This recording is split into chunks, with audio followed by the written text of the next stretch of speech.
Share tayo ng experience sa Samurai 155. Ito yung unit natin. Specs pa lang kasi nito nagustuhan ko, kaya dati naman tayong nag-Yamaha. Try naman natin yung iba. Nagustuhan ko dyan lamang sa Click 160 yan.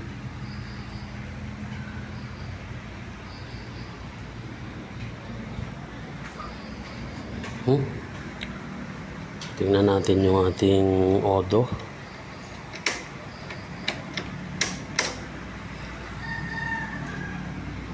Naka 1.7 na ako.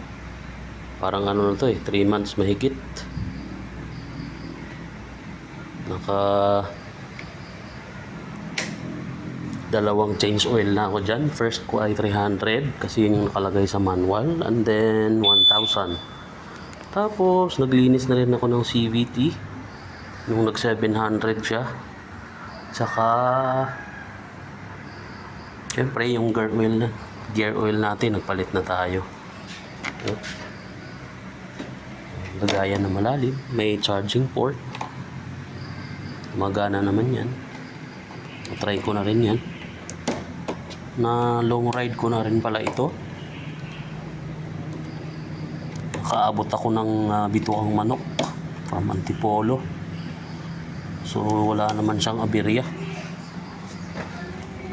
Ginawa ko lang dito sa ilalim, nilagyan ko ng mga tornilyo kasi natatanggal yan. Inagapang ko na kasi yung mga una kong narinig na issue, pero mga ano lang naman, minimal issues lang.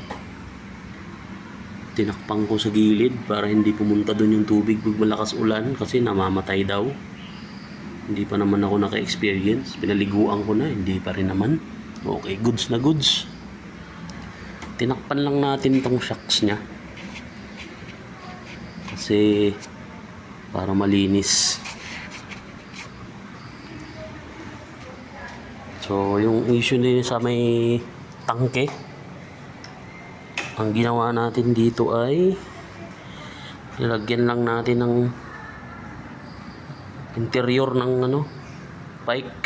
Nagputol ako, so lagay ko dyan para daling buksan, lambot. Tapos dito nilagyan ko para hindi ito matamaan, kasi yung ibang issue din tatamaan to, nasisira.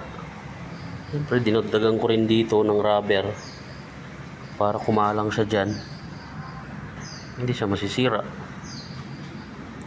Goods naman. Yung mga issue na sinabi nila, wala naman yun. Agapan mo lang. Sa presyo lang naman ito panalong panalo ka na. Start natin. Yung iba kasi hindi marunong gumamit nito, kaya ang issue nila nasisira to. Napakadali naman. Wala. Pati combi brake nung iba nasisira din. Siguro hindi marunong gumamit. Hindi mo na dapat kalabitin yung brake lever sa kanan kasi naka-combi brake naman to dito ka lang Yung iba kasi bilis na magpalit ng brake pad. Pigang-piga siguro dalawang preno. Naka-combi brake na nga yan. Gagamitin mo lang tong nasa kanan pagka emergency, pag nag-malfunction na tong dito kaliwa. Sayang ang combi brake. Ayan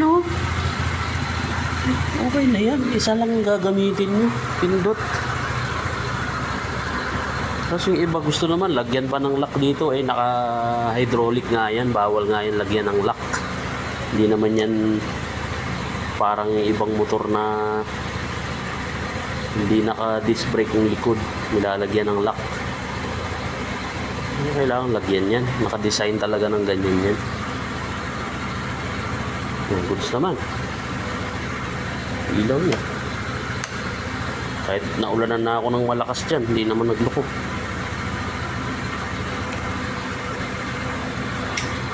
Nilagyan ko rin pala ng mating yung kasyang-kasyang Click 160.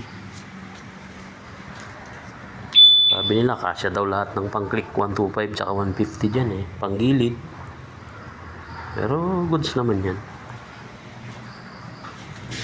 Lagyan ko lang nito. Ha? Basta goods.